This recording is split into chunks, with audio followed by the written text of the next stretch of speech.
Hello, hello, hello. We are live on a Schmudgeon of Curmudgeon on this lovely Wednesday evening. I am Bill Adams with my guy. Ooh, did I get the point right the first time? I did. Yay! And my guy, Mr. Dewey Conway, who is my fellow Smudgeon in crime. And today we have a special guest. And I'm trying not to look at this chat already because it's already popping up. But we got a special guest. He just released a book. He is the rising star, supposedly, of Grimdark. He is Mr. ZB Steele. Hello, everyone.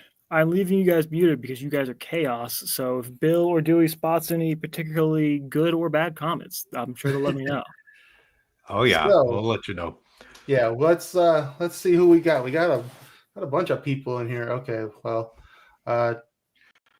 Tim, how are you? I guess we're calling him Tim, ZB Sage now. I guess. The pile. There's 60 other nicknames in there.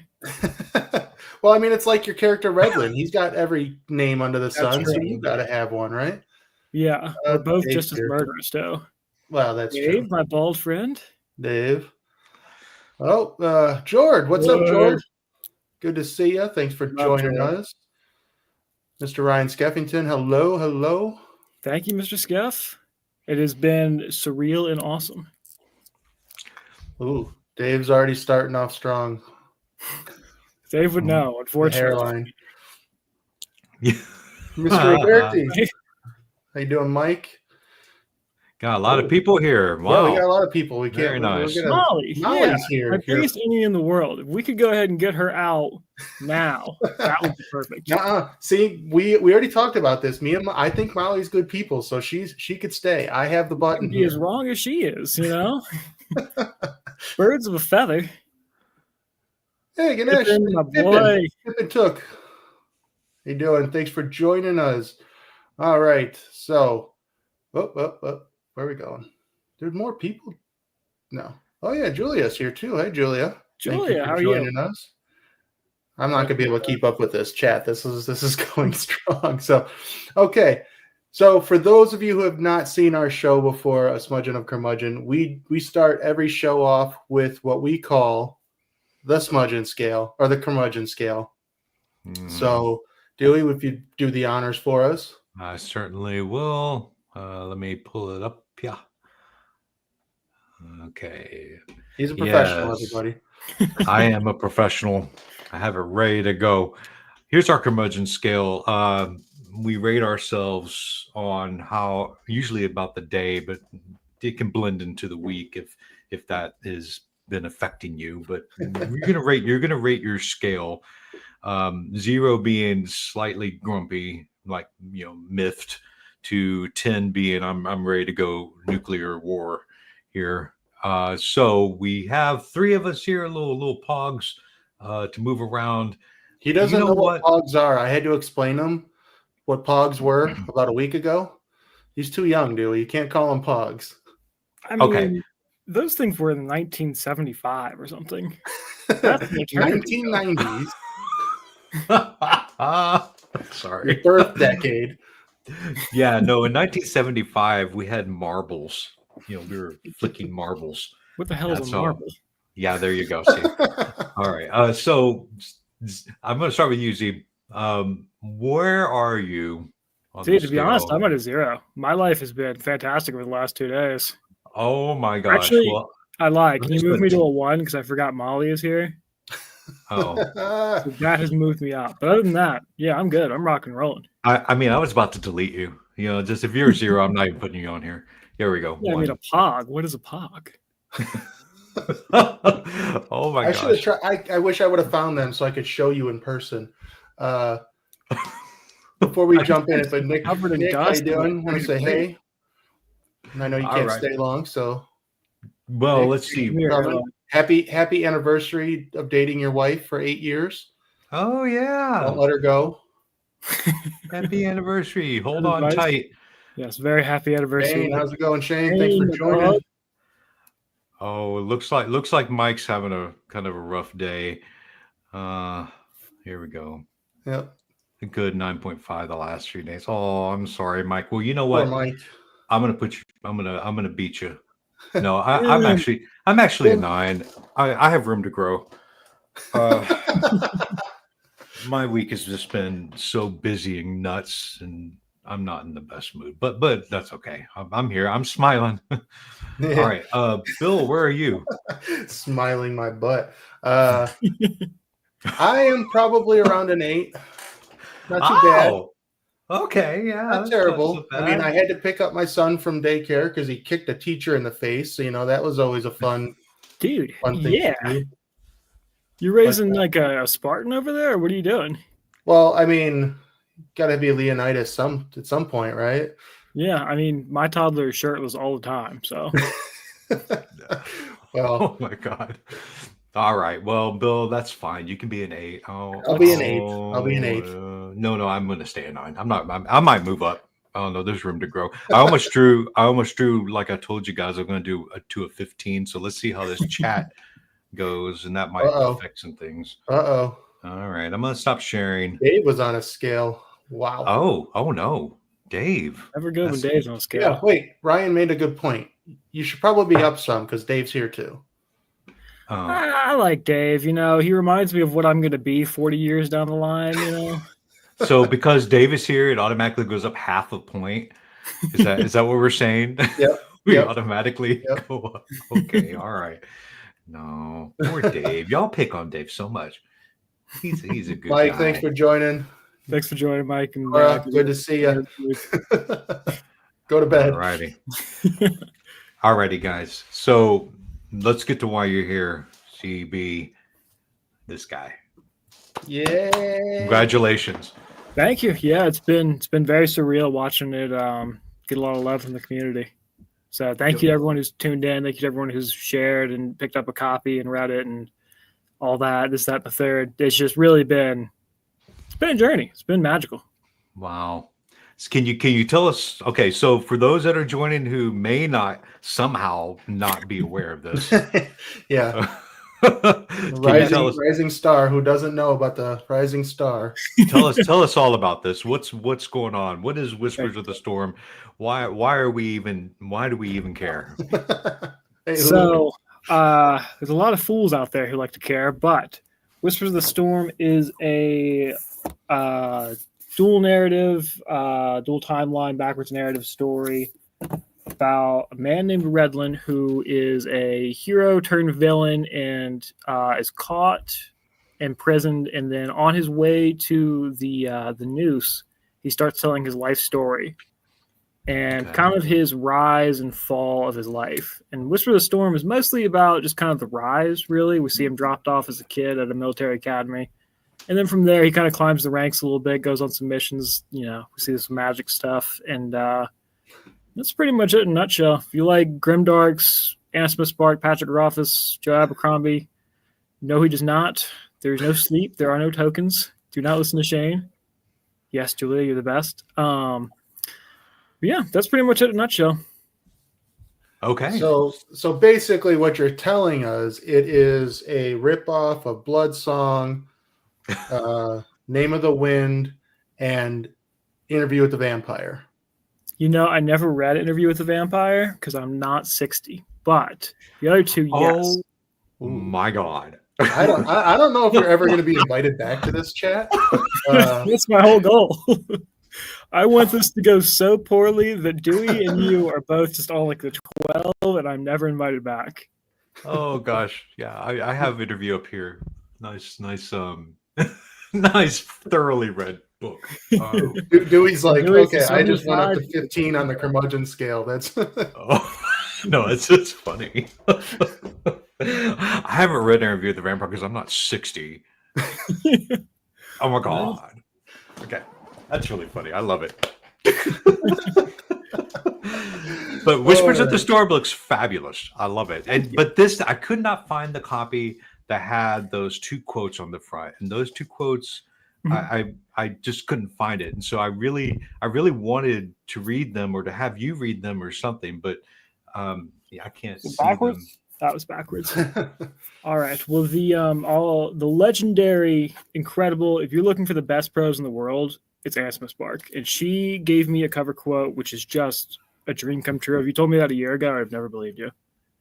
And she said, bloody, intelligent, funny, touching, a wonderful read.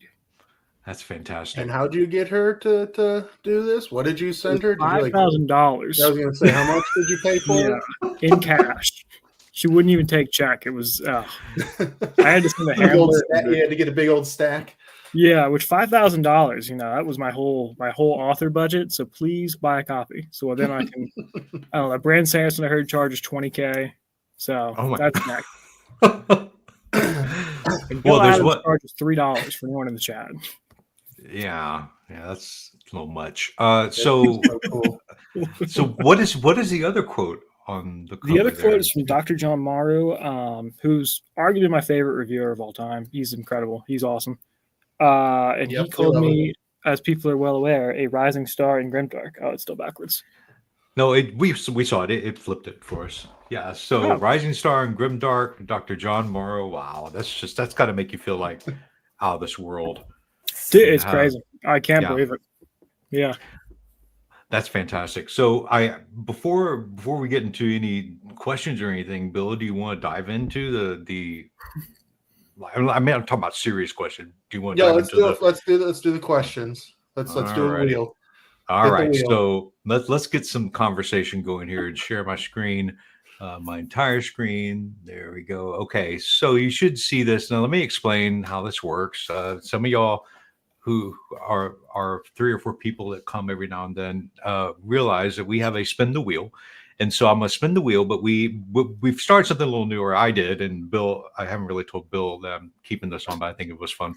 I have a grumpy old man here. Okay. So if it lands on that, you get to ask one of us or both of us a question of your choice, like something, throw it out. It could be anything, but you have to keep it PG. Keep it PG. Yeah. Because we have all the kids watching. Yeah. Yeah. That was a bold call, boys. I'm not going to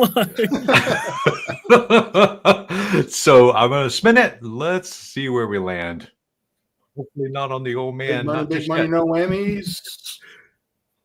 You wouldn't get that reference. All right. Hey, that show's still on. Okay, here we go. Probably is. Number 5. Number 5. Okay. Kiss, marry, or kill. Glotka, first law.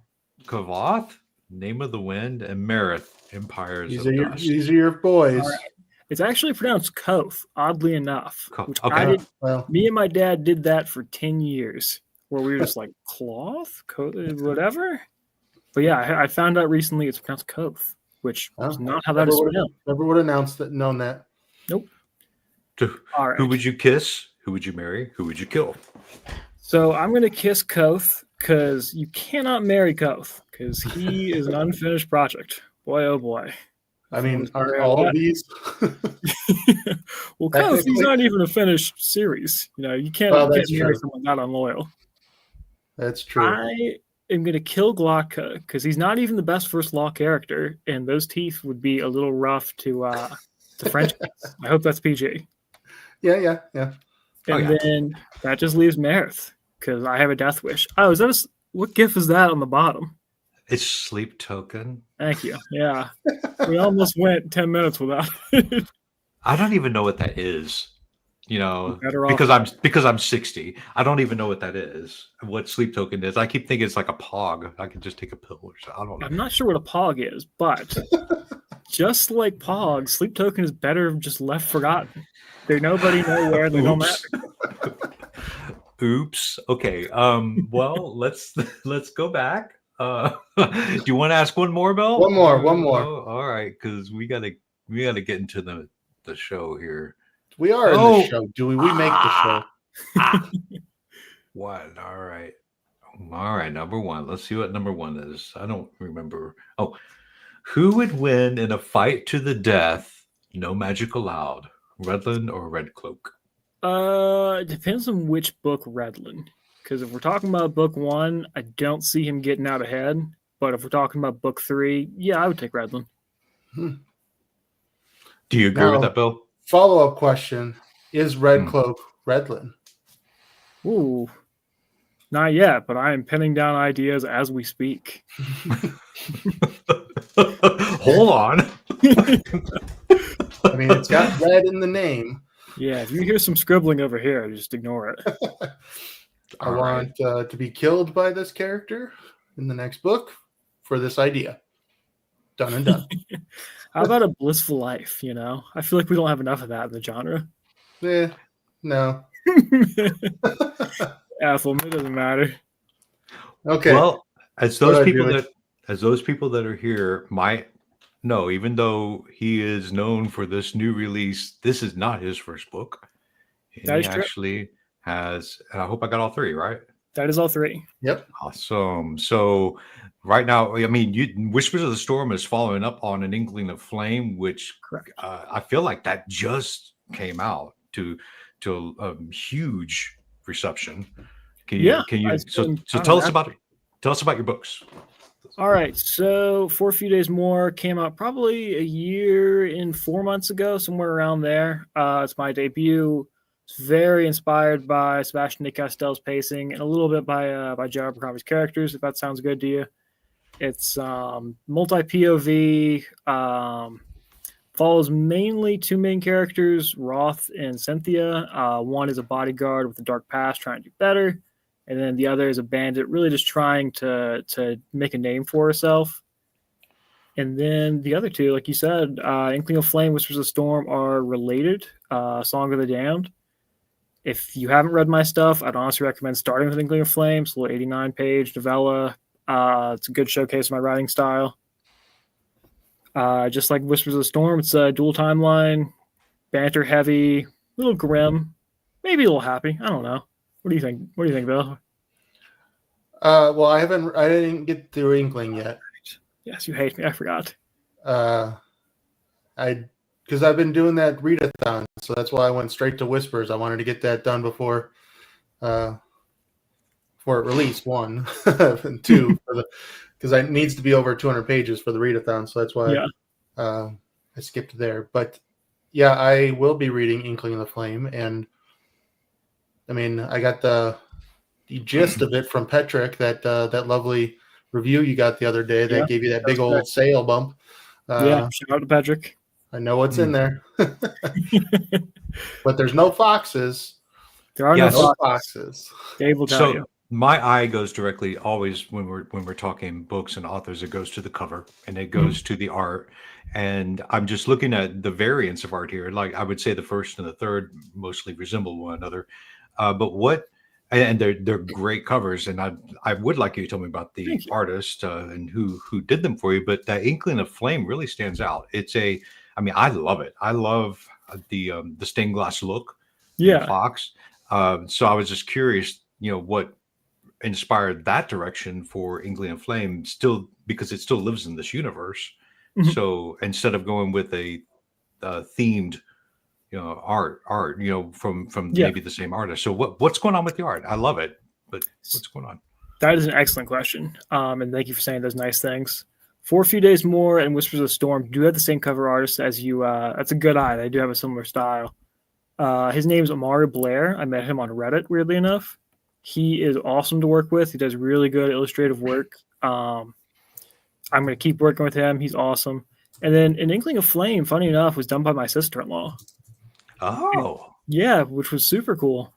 We went back and forth with a few ideas, and she presented like 3 or 4 different covers, and they were all uniquely sick, but like there was something like just slightly missing.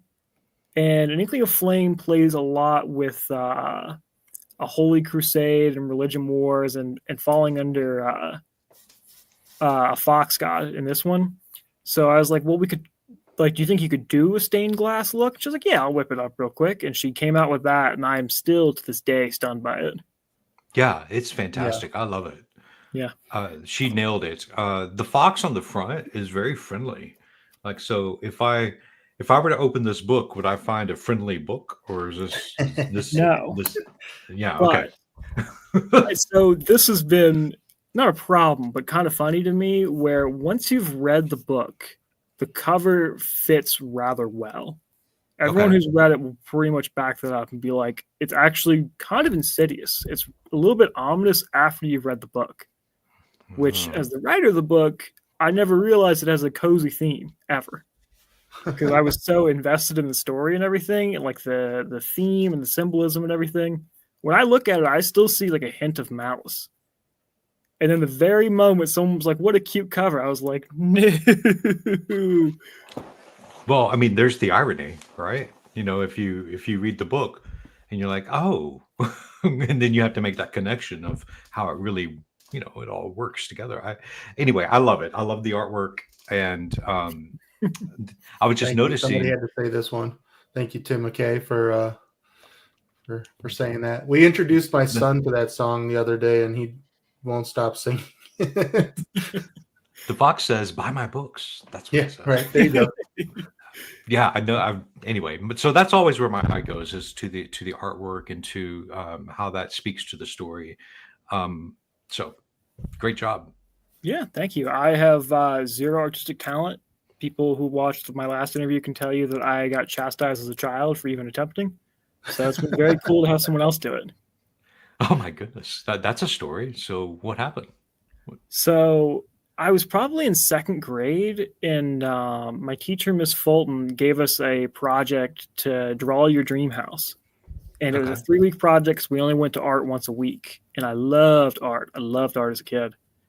And I was obsessed with Lord of the Rings, so I drew a castle. And on week 2 or 3, she went to the stack of children's drawings, pulled mine out, held it in front of the class, and was like, "You see this, kids?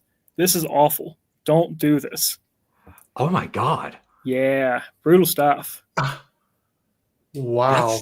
That's terrible. Yeah, I was a silent child too, so I didn't even say anything. I just watched it happen. I can't believe a teacher would actually do that. It blows my mind to this day. Especially considering you were in high school, or in that grade like 2 weeks ago. Like how in today's day and age. Yeah. I wish I had something clever to say to that, but that was excellently done. That was just well threaded. So when you say Lord of the Rings, though, you mean like Lord of the Rings, the movies at the time, or was it in second grade? I mean, that would be a heck of a book to take on. Yeah, but I read it in like 6th grade, and it wasn't too challenging. Oh, 6th grade. Yeah, but he was born in the mid '90s, though, Dewey. So it would have been the movies. Yeah, it was movies. Right around that time. If I do math correctly, I mean it's late at night. I don't do math during the day, so. Yeah, I remember those were the good days. Yeah, were you guys before alive the Empire? What? Were you guys alive when the books came out? Well, I was alive when Tolkien was still alive. So that's an accomplishment. Yeah, but he died a few years after I was born. So anyway, let's stop talking about me. Let's go back here. All right. So, Bill, do you have anything you want to say? Okay, so let's put it this way. How would you rate your books as far as how, like, I guess, how would you, which book would you like to say is your favorite? I mean, I know they're all your favorites because they're your babies, your books and all that stuff, but like, which one's your favorite one to write? Which one is your favorite one to read? And which one is your favorite style? Like I mean, obviously you wrote 2 dual timeline narratives, so that's probably your favorite style. But which one was let's just go with which one was your favorite one to write? Which one is your favorite one to read? Like if you were like if you were just a reader. Yeah, favorite one to write was definitely An Inkling of Flame. I pretty much had a blast with that the whole time. When you're writing, you have ups and downs, and you got imposter theory and everything, or imposter syndrome. It's a whole range of emotions, and Inkling of Flame really was not that. The whole time, it was just smooth. Whereas favorite one to read would definitely be Whispers. I don't really reread my stuff too much, but I do find myself picking that one up, and I'll just read through a chapter real quick. And I don't know, something about the narrative and it being like a longer story and letting you really get more in touch with the characters and everything and just fall a little bit more in sync and get kind of the rhythm. That's what I really like about Whispers of the Storm. Because An Inkling of Flame, I feel like you read and then you're really into it and then it's over. And you're like, wow. Yeah, it's like a 1 minute song compared to like 5 pages. Yeah. So without any spoilers, could you say like what Whispers of the Storm is? What does the storm have to do with it? What's without spoilers? So right on the first page, one of Redland's nicknames is the storm itself. Okay. Yeah, so it's really kind of alluding to that, where most of book one, he's a kid, a youngin, doesn't have like a whole bunch of power. And so it's just whispers of the storm. Like everything is brewing, but it hasn't fully unleashed yet. Okay. And that theme is carried throughout the book then. Yeah, book two is going to be titled Rising Gale, which I feel like just kind of hits the theme of like we're really speeding up. Oh, I like that. All righty. Well, let's ask you some more. That was a serious question. Let's ask you a silly question. So let me pull in my thing. It's not keeping it, Bill. I don't know why. There we go. What? Oh, it usually keeps it down here, so I don't know why it's not. All right, here we go. Let's see. Hopefully we don't get the old guy, because I don't feel like answering the question. No! Why did I do this? You're the one that came up with it, so you can't be mad at yourself. Okay, right. So I do have a question for both of you. You know, really leaning into the old man theme. Give me your favorite like classic book. You know, before 1950, which is when you guys were probably born. The classic. I have one. I have several. Go ahead. Well, one of the first books I ever read was The Wizard of Oz by Frank L. Baum. In fact, I still have it. It's up there, my original edition. In that whole series, that kind of introduced me to the whole fantasy and the whole strangeness of fantasy and what it can represent as far as like social commentary. After that, I would say Dune, even though that's not 1950. Dune was one of the first science fiction books, big books that I read. Well, it was before your birth, so it still fits. Yeah, it's before. Yeah, in the 60s. It was in the 60s. Yeah, I'm not that old. But Bill, how about you? I would actually say Jules Verne. You know. Oh yeah. You know, those type of books where they're, you know, Journey to the Center of the Earth, 20,000 Leagues Under the Sea. Those types of books were just so much fun. Like I remember when I was a kid, you know, back when the internet didn't exist, we went into bookstores and they had like the children's versions of those books where they're like with pictures and they were, you know, shorter, and obviously it was like the abridged versions. I had all of them. I had all those Jules Verne books, and they were just so much fun to read. And then obviously there's like a billion different movies based on all of them, so those were always fun. Like Land of the Lost, you know, was based off of Journey to the Center of the Earth, basically. Yeah. So yeah, definitely those. Land of the Lost. You remember that show? Yes. Watching it on Saturday mornings. Yes. Of all shows. What about you then, ZB? What would your favorite classic book be? But that would be before 1990. Yeah. It's got to be the same time zone. time period. Oh, okay. I do have a quick comment that's going to break your heart. Land of the Lost, the only context I have for that is it was a Will Ferrell movie. The Will Ferrell movie? Yeah. I did not know it was a show. Yeah, there was a show in the 1970s with Marty and Croft. It was They had TV back then? I'm sorry? They had TV back then? It was just barely in color. Yeah, we had 3 channels.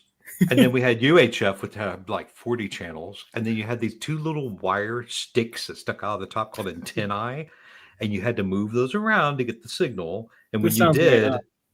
No. And if that didn't work, then you add a little bit of aluminum foil on the end to give it some, you know, power.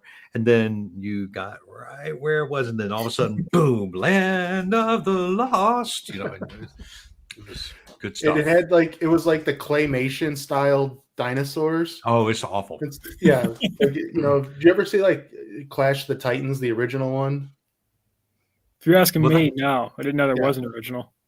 Yeah, that's Ray Harryhausen's last movie. Don't know who that was. Classic movie where they did like the Titans and everything with the claymation. And it was just such a different time. Oh, I loved Bubo. Bubo was my favorite. I don't know if anyone in the chat remembers Bubo the owl. I do. I think Jord knows. Oh, George okay. might be the only one. Oh my gosh, classic movie, but man, it's hard to watch now. Yes, it is. Yep. It is. It's best Yep. in here. Remembered in here. I just like the Rudolph movie though. That's claymation. Well, yeah, but it was live action with claymation. Oh God, what are you guys talking about? It was live action, and that like instead of CGI like we have nowadays in movies, they used clay figures to like stop motion. Yeah, they did that for Rudolph, didn't they? Yeah, Yes. but it was with live people also. In the No, movie. I don't think so. not Rudolph. No, Clash of the Titans. Oh, Clash okay. of the Titans, and that's Yeah. That sounds horrible, to be honest. Well, and then they had a re-release of it, of course, in the early 2000s or 2010s or something. Yeah, that was with that Sam guy, Worthington. Yeah. Sam Worthington, is that his name? And Avatar guy. yeah, that has zero charisma, and but they had all the CGI. It looked awful. You know, especially when you're coming off of Clash of the Titans from the 80s. Yeah. Anyway, all right. So that was a great question. Thank you for asking. Yeah. That. I was expecting something harsher from you. Now you guys put me on the spot, and kind is my nature. Thank you. That's that Southern boy in you. All right, one more. Okay, number 4. That is going to be the key to the treasure. Here we go.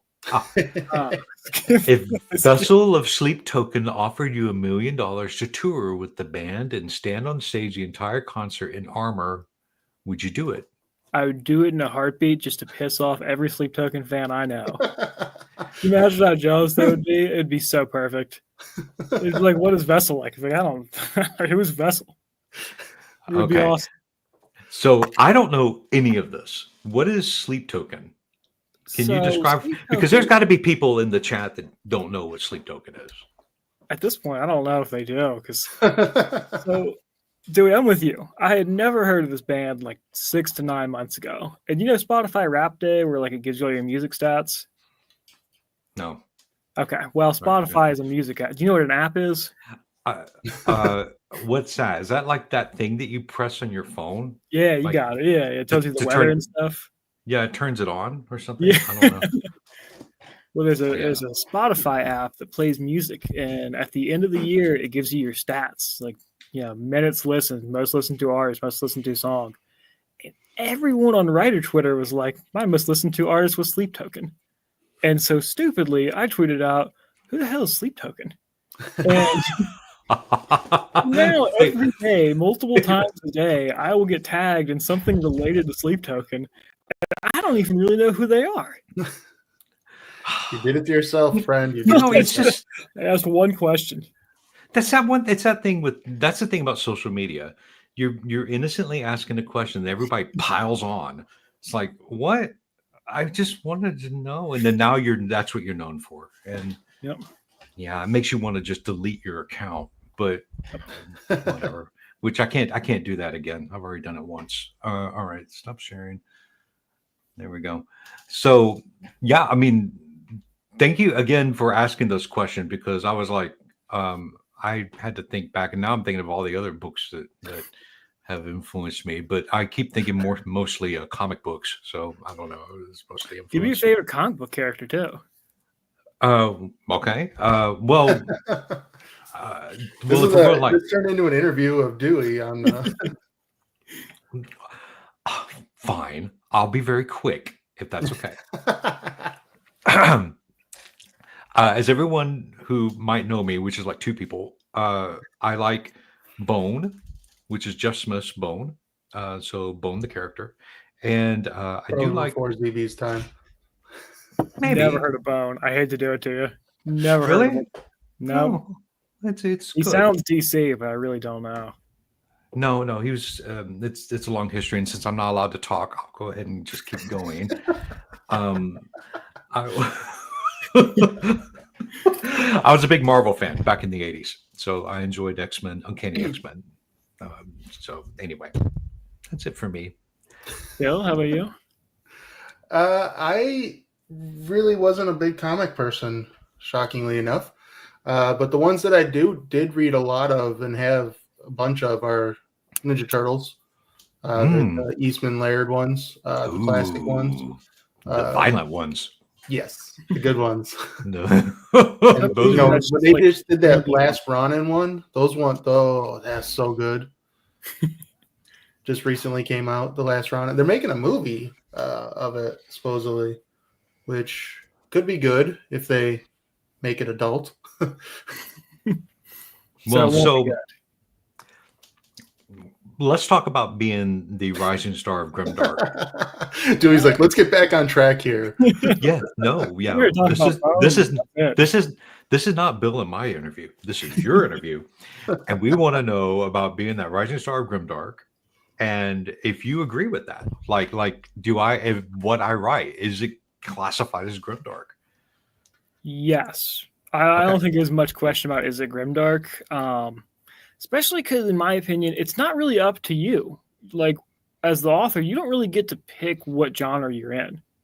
If all the fans say, "Hey, you're Grimdark, you're Romantasy, you're whatever," that's what you are. It's not really your call at that point. It's so is that why Amazon puts us all at dark fantasy horror in their categories?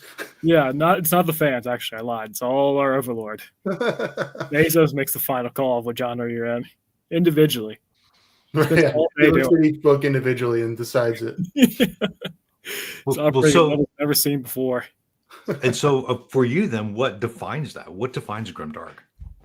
That's a good question. I hate to fall back on if you know the Supreme Court's definition of adult filmography is. No.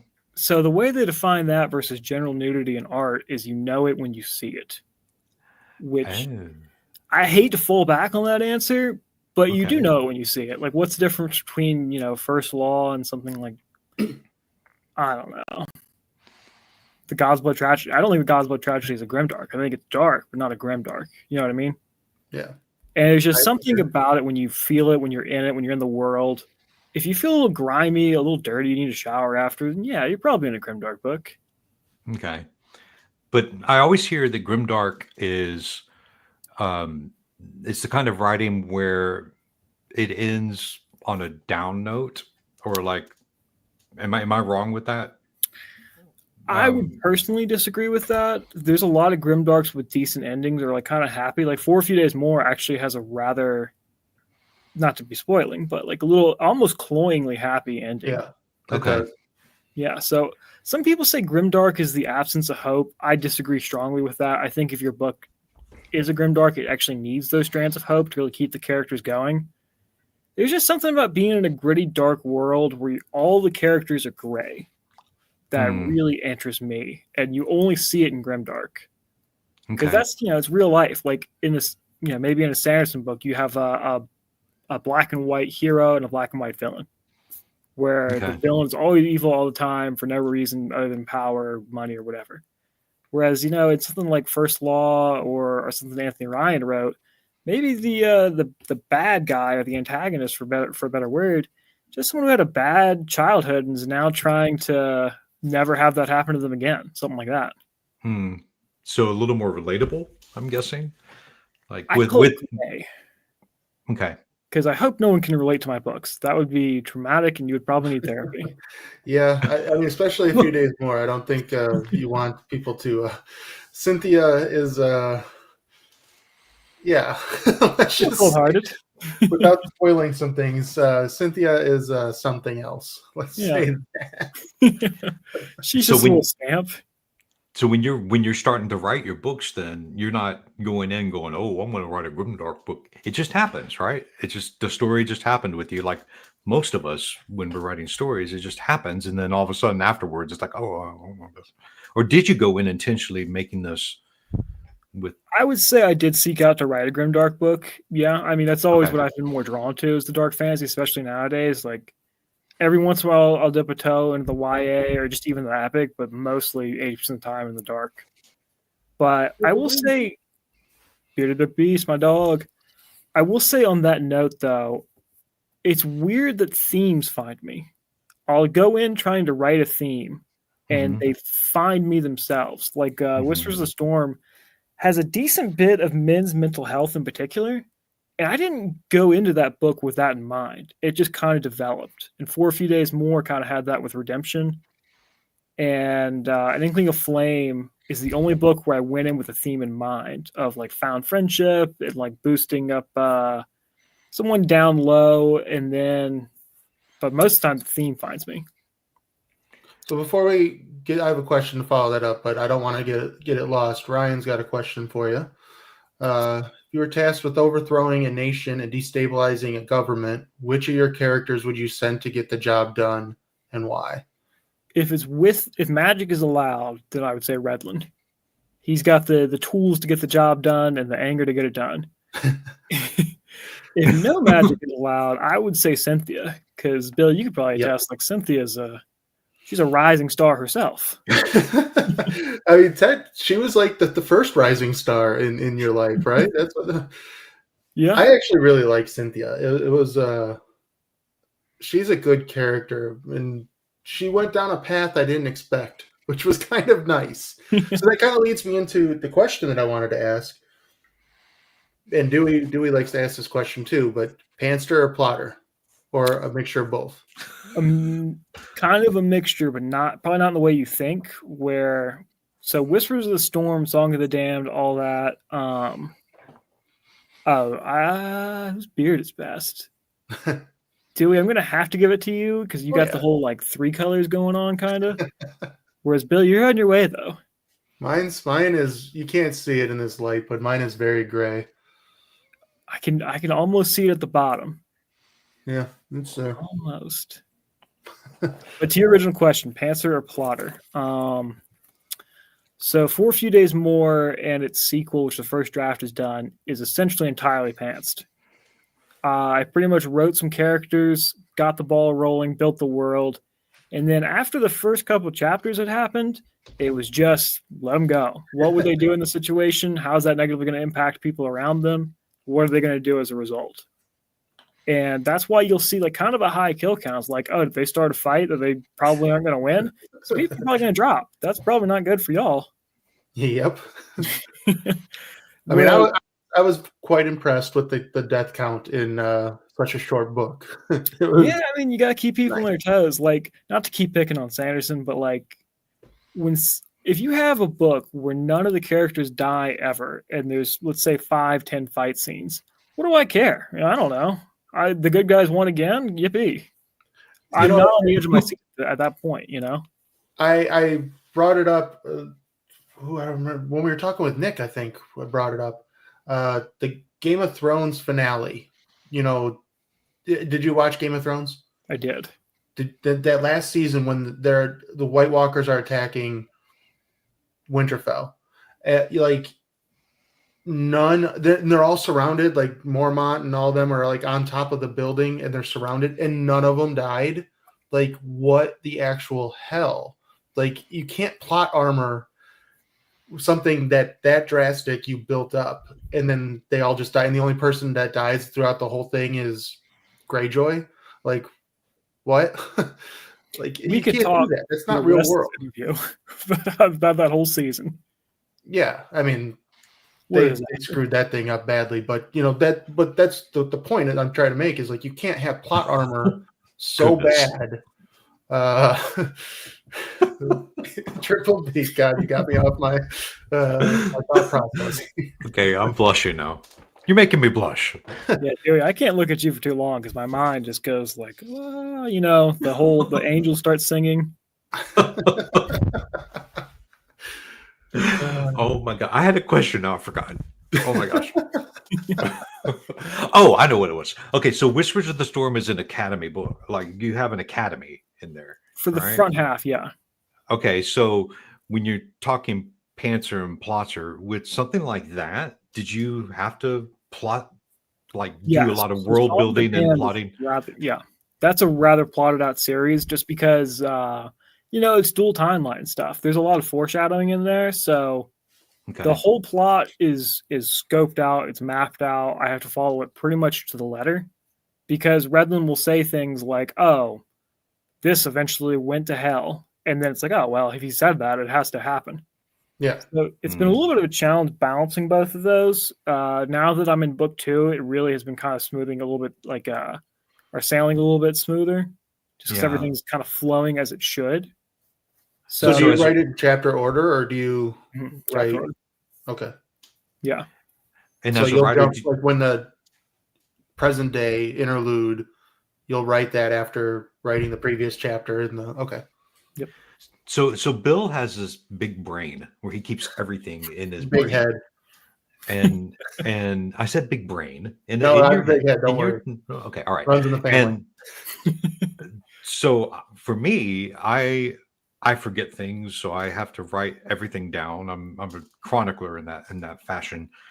When you have this kind of, as you're building your books and you're building out that world building and the plots and everything, how do you keep track of everything? What do you do? So I do have it written out. It's not the most formal document or anything, just because, to be honest, I spend 8 to 12 hours every day thinking about this series. Okay. So everything has been thought out. I'll stress test it in my own head and be like, is this stupid? Does this make sense? Am I jumping the shark? Whatever. Yeah. But no, I think about it. I obsess about it. So even though it is written down in case I die in a plane crash and someone wants to finish it or something, someone else wants to take my rising star status and hop on a board. Can we petition to have Dave Lawson be the one to write the end of this series? No, anybody but Dave. Get someone off the street before you get Dave. Oh, it would be a completely different ending. I'm just reading some of these comments. What did Dave just say? Poor Dave. Here we go. I hate that the main characters live in. That's true. I don't know if you guys know this, but I bribed everyone at Spiffbo to drop it like a star, half a star, I was so mad. The whole bribery budget is running low now, by the way. Yeah, right? You're spending all this money on certain things. Yeah. Pull quotes, reviews, and then Spiffbo bombing. You got it. All equally important to me. Yeah. There we go. Don't get Dewey started on Spiffbo. What? I love Spiffbo. Oh, what are you talking about? Awesome. It's my favorite. Okay. Yeah. 2. Okay, a crown. If you could write fanfic of any author, who would it be besides Dave? Oh, no. My answer, it's gone up in flames. All right, so when you say fanfic of an author, do you mean their work or the author themselves? Their work. Oh, well, your interpretation. I'll give you both. I'm going to write Doors of Stone, so it releases. Good news, everybody. I've got the approval from Mr. Rothfuss himself. But for the fanfic of any author, it would definitely be Bill Adams and Dewey, and they would go on a magical adventure together, maybe a little bit of Brokeback Mountain, maybe not, who knows? We'll get weird with it. I mean, I like the mountains. What can I say? Yeah, either Brokeback Mountain or The Prestige, where you guys start off as friends in this creative field, and then just end up just hating each other and shooting bullets and drowning and fires and stuff. Maybe both. Who knows? We'll get weird with it. I said, that sounds like a fun story. And having ice cream, and going to the park, and just having a nice day. Yeah, there's some romantic tension and everything in there. Oh, ooh. I will write a scene about you guys fighting over the death count in Tana, because you guys aren't. Next question. All right. Dewey's moving on. Moving on. All right, number 3. Okay, let's see. I can't remember what you wrote. You're pulled into any video game. Which is it, and what character would you play? That's a good question. Oh, man. I mean, I would have to say probably Final Fantasy X. And then Final Fantasy X is the greatest game of all time. For everyone in the comments listening, arguing, whatever, it's the greatest. And you aren't on the screen, and I am. So my word is law on that. And then character, I don't know. I would probably say Orange, because I think he's one of, if not the coolest character ever written. I don't think I have his aura, his charisma, his stoicism, his strength, his cool looks, his hairline, his sunglasses, his muscles, any of that stuff. But he is the coolest character ever written.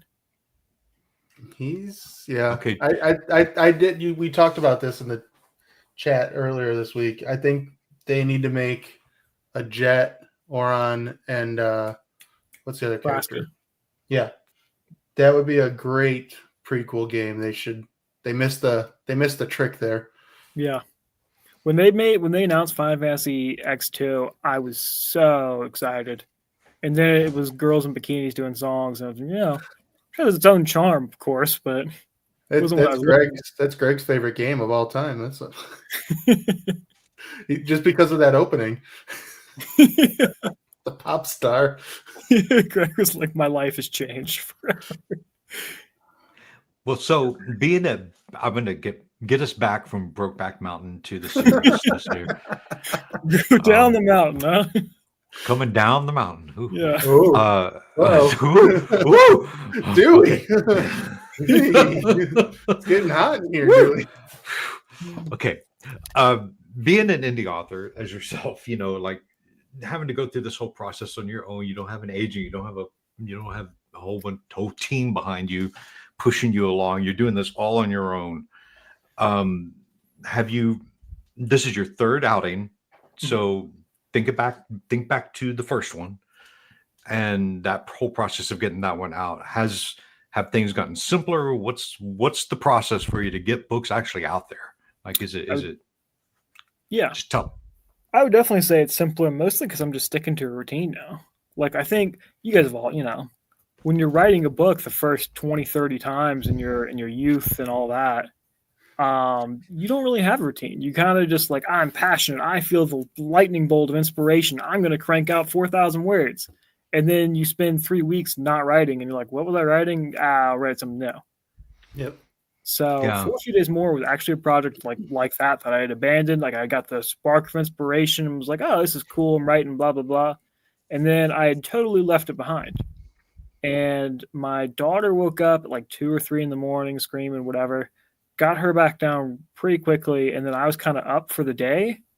So I just went back to the computer. I was like, oh, what was that manuscript that I was working on? And from there, I just kind of wrote, still kind of loosely, just when the bolt hit, I would just write it. And thank God I got it over the finish line. And after that, it's been rather smooth sailing. Wow. So when you have it finished, you're just like, oh, I guess I'm just going to put it out there. Yeah. And then when you went to do that, did you have to do research? Did you get an editor? What was your whole process to actually get it out into the world? Yeah, so For a Few Days More is actually indie published, so there's a lot of that stuff that I just didn't have to do, which thank God, because I don't know if I would have gotten that done my first go around. Okay. A friend of a friend owns a publishing company, 008 Studios. They're pretty cool. And yeah, he helped me get it published. He hired an editor for me. I did get the cover art myself. I got that part done before I even met that guy. And then after I got my feet wet, got some exposure, and then I honestly just met a lot of people in the community who are incredible. They are willing to help out at the drop of the hat. If you ask them any question, 99% of the people in the indie fantasy community, you could ask any question, they'll drop whatever they're doing and help you. Yep. Wow. Yeah, it's an awesome community. That's fortunate that you find, that's what I've noticed about the indie community is that you find that group of people that you just really connect with. Yeah. And you can ask them pretty much anything and they'll help you along, without expectations. Yeah. That's fantastic, because publishing, we often say this, Bill and I, way back before the COVID, it was really difficult to get anything out there as an indie publisher without going through an agent, or it was just difficult to do. But now it's like, well, I'm just going to download Kindle Create, and if I don't like that, I'm going to go over to Azkaban or whatever it's called, and that's an Atticus, yeah, and use that, and I'm going to just upload it to KDP, and boom, I'm there. It's so amazing that process has allowed indie book writers to just get their work out there for anyone. And so congratulations on everything. I think that it's incredible that you have this out. And again, this is what we're talking about for those that might have joined. Whispers of the Storm. Yeah, thank you so much. Yeah, it's like you said, it's really life is awesome now. It's kind of made people looking to make their dreams come true. Like 40 years ago, if you wanted to be an author, you were pretty much screwed. You were stuck. Yeah. Yeah. Yeah. I mean, I remember when I first tried querying, probably around 2000 or 2011, and they still used snail mail for queries. Like you sent query printed out through the mail, and you had to wait, for them to respond, maybe respond. But then they all went to, email and query manager and crap like that. But would you go back to, like, I know you said you used the indie publisher, but for Inkling and Whispers, you went on your own. Mhm. Would you ever consider like going back to an indie publisher or even trad publisher, or do you think you're going to be self-published for the rest of it?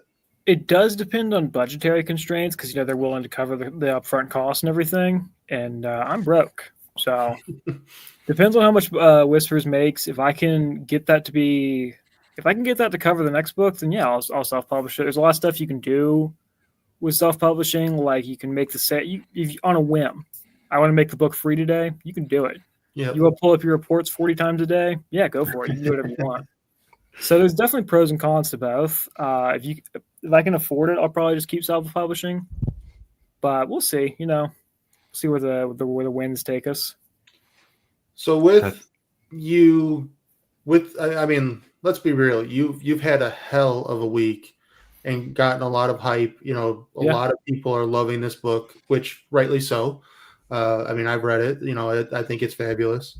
Thank you. And it's just getting a lot of hype. So are you starting to feel the pressure that now that you're writing book 2 to maintain it? Yes and no, because it's frankly so surreal, it doesn't really feel real.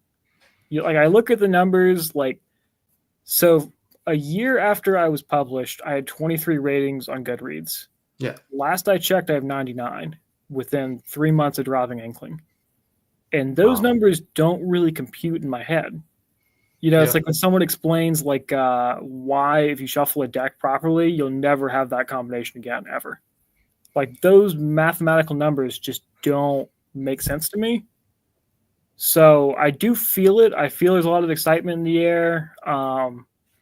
Frankly, there's a lot of eyes on me, which is just a blessing. It's been awesome. It's been so cool to feel a lot of love from the community and get people reading it.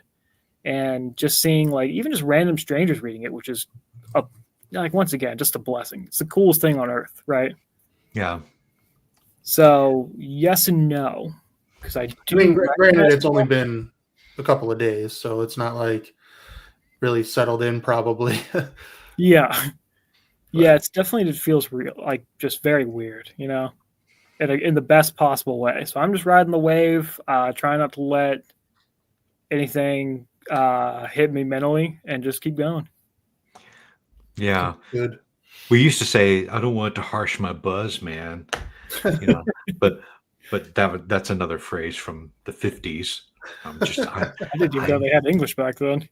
I know. We all went, okay. That's Tim Allen. Yeah, I know who that is. Oh my God, Tim Allen got arrested for drug muling. Wait, that's what? real.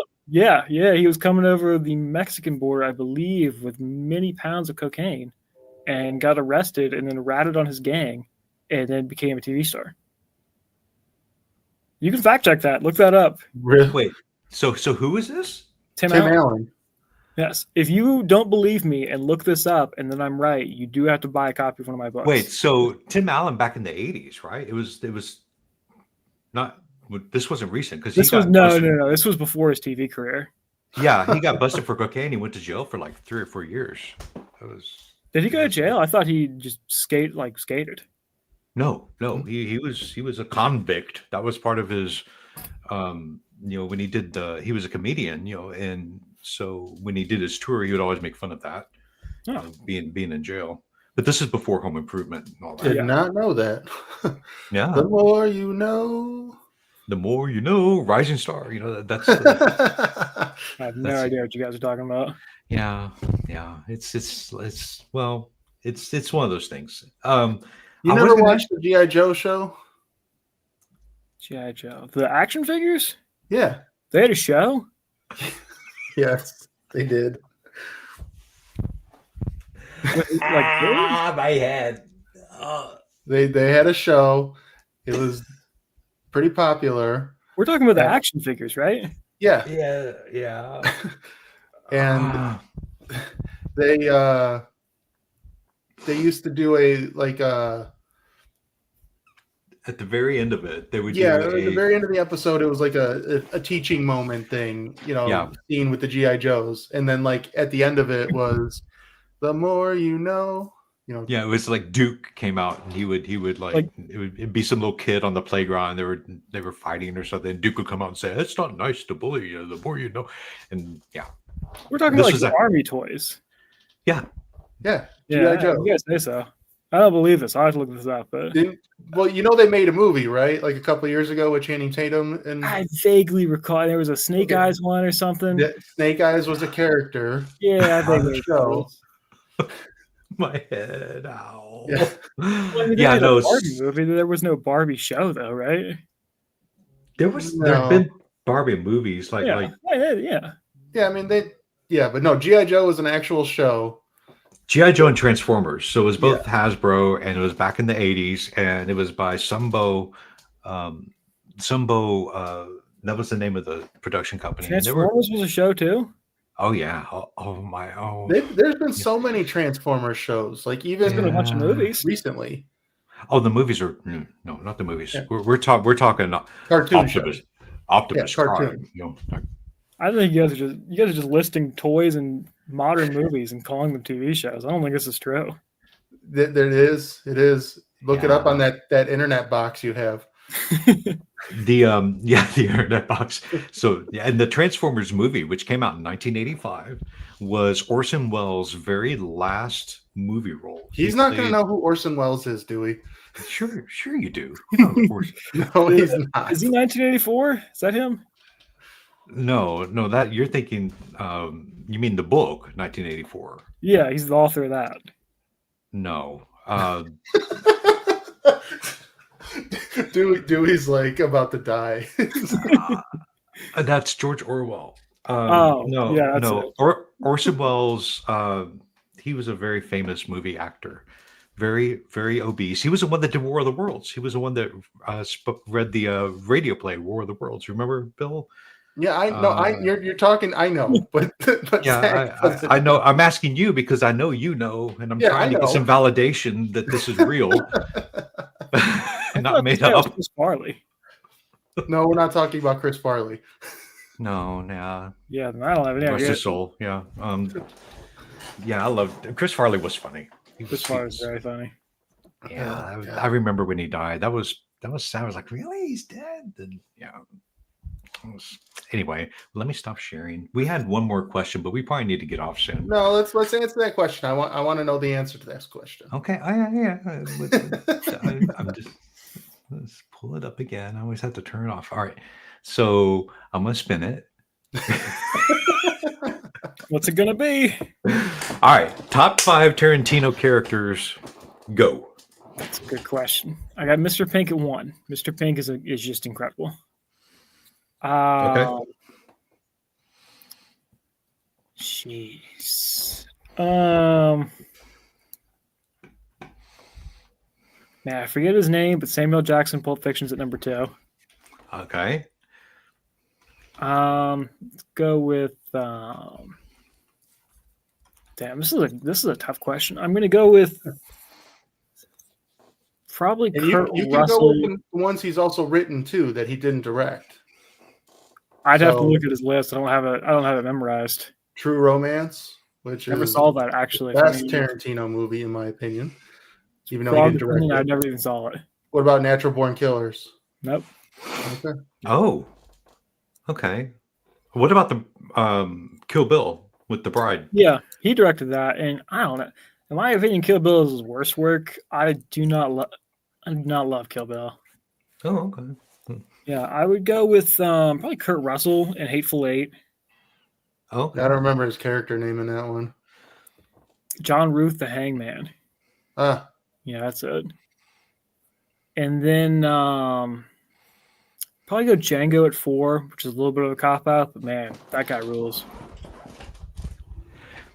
And then I might have Samuel Jackson again at 5 in Jackie Brown, which is an underrated flick.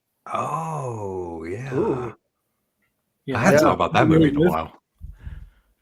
Huh. Yeah, I was gonna say I'm gonna agree with Pete here. Atlanta. Yeah, that's a bingo. That was what? Was that Inglourious Christoph Bastards. Waltz? yeah. Yeah, Christoph Okay. Waltz. Okay. Yeah. Okay. So, you know who Elvis is, right? Elvis Presley. Mm, The musician. Yeah. Yeah. Okay. Well, then this doesn't matter. I was going to give you a little bit of trivia that Tarantino, before he became a famous director, was Elvis Presley impersonator, professional Elvis Presley impersonator. He would. did Elvis love feet or something? Yeah, maybe he liked peanut butter and bacon sandwiches. That's how he died. Really? You don't know who Elvis is? You're messing with us. Yeah, Tim, I agree with you. He's got to be messing with us. I've heard the name Elvis. Don't know Elvis Presley. Couldn't have told you the last name. I'm fairly sure he's a musician. I'm fairly sure. Yeah, I just told you he was a musician. Oh, maybe that's why I'm fairly sure. Yeah, some people know who he is. He's kind of known. I don't He know. got like the blonde hairdo with like the curl on the top. Yeah, yeah. I Well, think yeah, that's- but it's black. Oh, The Elvis Presley impersonators are like everywhere. Like in Vegas, get the That's big how money you- chops. You go only and you get thing I married in remember Vegas. from It's always with the Elvis Presley impersonator. They marry you like in Vegas. Yeah. no, I never went to any weddings. The only thing I remember from Vegas, and this might be part of the After Hours Club, but have you guys been? Yeah. Do you remember the card slappers?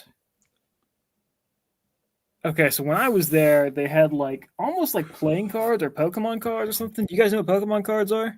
Yeah. Yes. Okay. And it had women with their tops off, and they just like slapped them together all day, and they were everywhere on each corner. And so the streets were just littered with like these Pokemon cards of naked women, and I swear this is real. Had like their stats and everything, like height and you know, chest sizes and stuff. It was a wild time. Favorite activities. Did they have Pokemon on them, or were they just cards that reminded you of Pokemon cards? They just reminded me of Pokemon. You know, Okay, like all right. me and my buddies picked them up and we battled in the street. Like, Okay. Because Yeah, it I'm was a good thinking, time. a naked Pikachu, which I guess he's already naked, but like, yeah, augmented Pikachu. augmented like a furry Pikachu. Yeah. Yeah, it's not tail whip anymore. It's chest bop. Wait, what? Yeah, it's like a chest bop. Like he slams his new augments into people.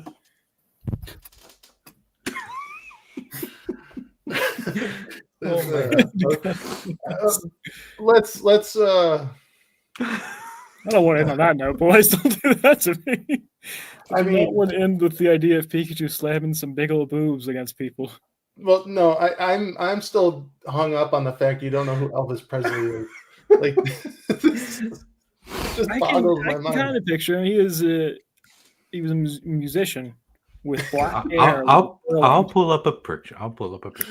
Okay, but regardless, go watch True Romance. You'll crack up. You'll love it. The best character in it is Gary Oldman plays a drug dealer, and he is fantastic. Gary This is Oldman's so good. This is Elvis. No. The bottom right with the orange jumpsuit kind of looks familiar, but I might be thinking of Johnny Cash. Johnny Cash wore nothing but black. That's true, but he also had the whole prison theme going. Yeah, no. Yeah. No. No. Okay. Sideburns aren't doing anything for me. Okay, note to self for future shows, Dewey. We have to have somebody that wasn't born in 2002. Oh, that was such a good year. I had kids and I ran a store in 2002. So a toy store, in fact. But That is very cool. yeah, it was we called it Fundamentally Toys. It was down in Houston. It was we did specialty toys. It was a lot of fun. Dude, 2002 for me was a good year until my mean art teacher held up a piece of art and was like, "Don't do this." And then from there, it's been downhill. That's terrible. Yeah, That's terrible. and that for real happened. That did happen. Do we have another surprising fact for you before we go? Okay. So for a few days more, one of the last things, if not the last thing my grandma did before she died was DNF it. I don't mean she was reading it and died. I mean she was like, "I'm not finishing this book." And then she died. So say that one more time. She was reading what? She was reading For a Few Days More, my debut, her precious baby grandson. And she decided to close it, never read it again, and then subsequently died shortly after. Oh. I'm not looking for sympathy. I'm looking for a cheap laugh here. No, that's terrible. I mean, yeah, no, it was not a good time. My mom's still a wreck about it. But what are you going to do? Comedy sells. Oh my. If the chat's not laughing, this is a disaster. Well, I got another joke for you if you want. We can do that. No, this is the late night channel. Yeah. Some days I feel like, since I've just figured out what an app is, there's I'm thinking of looking up an app that when you press it, it goes so that way whenever we're on the show and I say something silly, I go Oh yeah, I'd tune in every episode. I'd be there. Yeah. Well, I mean, she obviously knew what the story was about, right? I think she knew it was going to kill her, and she was like, "You know what? Let me squeeze out a few more years of life." And then it was too late. She'd already been infected. This is the worst book I've ever read, so I need to go. This book literally killed me, is what she said. That's not funny, Bill. I know. That's not funny. He's the one. He's the one that brought it up. Okay. Well, it's been great talking to you. For those that are here in the chat, check him out. He's got these. Not that we need to promote him because he is already way far out there, but more than we can do. But this is the new one. Whispers of the Storm. I love that W. It matches the W or the upside down or the M on the flame here. I noticed that earlier. I was like, oh, I love how you're using that the same font. Anyway, Whispers of the. It's not. I have to ask my sister-in-law. That cover did come out after Whispers, or was made after Whispers. Okay. Yeah. So looks great, guys. Go check it out. And you have some homework between now and the next time we see you, and that is to pull up your Spotify, which I just found out what that is today too, and look up Elvis. I need to look up Elvis. I think you'll enjoy Elvis a little bit more than Sleep Token. So, I'll absolutely. Take anything about Sleep Token. And then Bill did give me a Western recommendation, Butch Cassidy and Sundance Kid, so I need to watch that. And True Romance. Oh, that's a great movie. Yeah, he's never seen that. I've seen a decent number of Westerns, but not that one. I can understand that, but that's a good one. That's a good one to see. Yeah. But hey, before we go, I just wanted to say thank you, Bill. Thank you, Dewey. It's been a blast hanging out with you guys. Thank you, everyone in the chat. What's up, Lucas, my dog, coming in right at the end. Thank you, everyone in the chat. Thank you to everyone who's shared my stuff, picked up my stuff. You guys are awesome. And I know I said this a few times. It's a little cheesy, a little cliche, whatever, but it really has been just a dream come true. So thank you to everybody. Fantastic. Yeah, I think this is, I'm super happy for you. And like everything that's gone this week has just been so cool to see. And, you deserve it. Obviously, are a fantastic writer. Let's keep it going. Yeah. So then me and Dewey can ride your coattails all the way up to the top. We could say we knew him at one point. What's that? If you guys can kill some characters from Tana, I will take you to the mountains. We'll go to the Pantheon. Dewey's like, nope. Nope. Dewey